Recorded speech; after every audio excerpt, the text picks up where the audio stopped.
నియోజకవర్గం ఏకమైపోయింది. ఎందుకు మనం ఏకమైపోలేదు? ఫస్ట్ 3 కులాలు ఒకటైతే ఒక నియోజకవర్గంలో మనం గెలుస్తాం.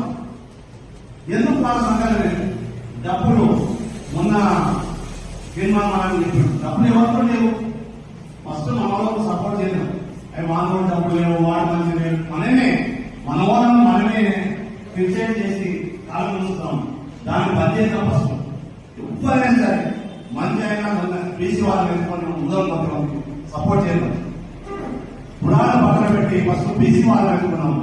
ఈ సందర్భంగా ఇది ముందు ఎందుకు చెప్పినట్టే, అన్న ముందు తీసుకొచ్చి ఈరోజు బీసీ స్కూలే పెట్టి వస్తున్నాడు. నేను బీసీ ఐక్యవేదిగా మామూలు జిల్లా 5 సంవత్సరాల నుంచి పోరాడుతున్నా. అన్న ఆయన వచ్చినాక ముందుకు వచ్చాను. అంటే ఎవరో ఒకరు రావాలి, చేద్దాం. ప్రతి జిల్లాలో, ప్రతి తాలూకాలో, ప్రతి మండలంలో, ప్రతి ఊళ్ళో మనం బీసీ వాళ్ళని తీసుకోవాలి. 10 మంది కలుద్దాం. ఎప్పుడేం కాదండి, వాడు ఏం పనికిరాని వాళ్ళు పెళ్లికి వచ్చి తెల్లబట్టలు వేసుకొని వాళ్ళు ఇంకా 10 మంది తీసుకొస్తున్నాడు. ఏం పనికిరాని వాడు మనం అన్ని పనికి వచ్చి 10 మంది కలవాలంటే ఎందుకు వెళ్ళిపోతున్నాం? బీసీలు అది కాదు, అన్ని కులాలు ఏకమైన మనమే ముందుకు వద్దాం.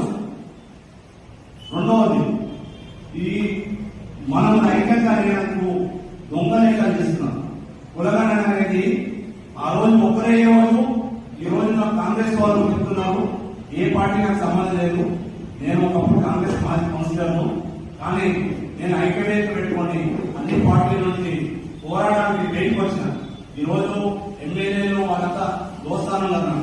మా ఎమ్మెల్యే నాకు కాక జూనియర్, నా ఇంటి పక్కన ఉండదు. నేను పోతే నాకు మంచి పదవి ఇస్తాడు. పదవి కోసం పోలేదు. ఐక్యవేదిక బీసీలను ముందుకు తీసుకోవాలని ఏ పదవి తీసుకోకుండా బయటకు